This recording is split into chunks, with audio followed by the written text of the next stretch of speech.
Kitty अपनी गर्मियों की छुट्टियां गुजार रही होती है, लेकिन उसका दिल अपने बॉयफ्रेंड डे के लिए बहुत बेचैन होता है, जो साउथ कोरिया में रहता है। दोनों एक लॉन्ग डिस्टेंस रिलेशनशिप में हैं और किटी उसे बहुत ज़्यादा मिस करती है। इसी दौरान किटी को कोरिया से एक हाई स्कूल से खबर आती है कि उसका दाखिला कबूल हो गया है। ये सुनकर किटी बहुत खुश होती है, क्योंकि उस स्कूल में कभी उसकी मरहूम माँ भी पढ़ा करती थी। किटी अपने वालिद और सौतेली माँ को बताती है कि कोरिया जाकर अपनी हाई स्कूल की तालीम मुकम्मल करना चाहती है। उसके लिए सिर्फ पढ़ाई का फैसला नहीं था, बल्कि वो अपनी माँ के माजी के बारे में भी जानना चाहती थी। आखिरकार किटी कोरिया पहुंच जाती है और एयरपोर्ट पर उसकी मुलाकात मीनू नाम के एक लड़के से होती है, जो काफ़ी रूड और खामोश मिजाज लगता है। किटी स्कूल जाने के वाली बस मिस कर देती है और फिर अकेले स्कूल का रास्ता तलाश करने लगती है। चूँकि उसे कोरियन जुबान नहीं आती, इसलिए उसे काफ़ी मुश्किलात का सामना करना पड़ता है।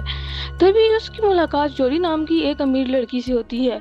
किटी को मालूम होता है कि योरी भी उसी स्कूल जा रही है, इसलिए वो उसे लिफ्ट दे देती है। रास्ते में किटी योरी को बताती है कि वो अपने बॉयफ्रेंड के लिए कोरिया आई है और उसने उसी के लिए स्कूल में दाखिला लिया। स्कूल पहुंचने के बाद किटी डे को तलाश करती है और फिर हम देखते हैं कि किटी की मुलाकात स्कूल की प्रिंसिपल जीना से होती है और उसे जल्द ही मालूम होता है कि जीना उसकी माँ को जानती है, क्योंकि दोनों एक ही स्कूल में पढ़ती थी। किटी अपनी माँ के बारे में सवाल करती है, लेकिन जीना उसे नजरअंदाज कर देती है। रात को वेलकम पार्टी में किटी की मुलाकात डे से होती है और वो उसे योरी के साथ देख लेती है और उसे पता चलता है कि ये मेरे साथ धोखा कर रहा है, और यहाँ पे वो बहुत ज़्यादा परेशान हो जाती है और वो वहाँ से चली जाती है।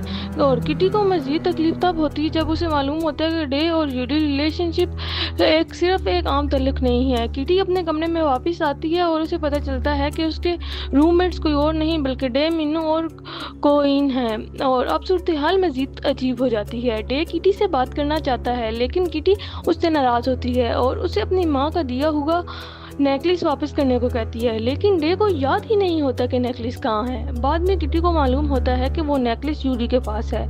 इसी दौरान किटी को अपनी माँ के माजी से जुड़ी अजीब चीज़ मालूम होती है और उसे एक अस्पताल टैग मिलता है, जिससे पता चलता है कि 1993 में उसकी माँ इसी अस्पताल में थी।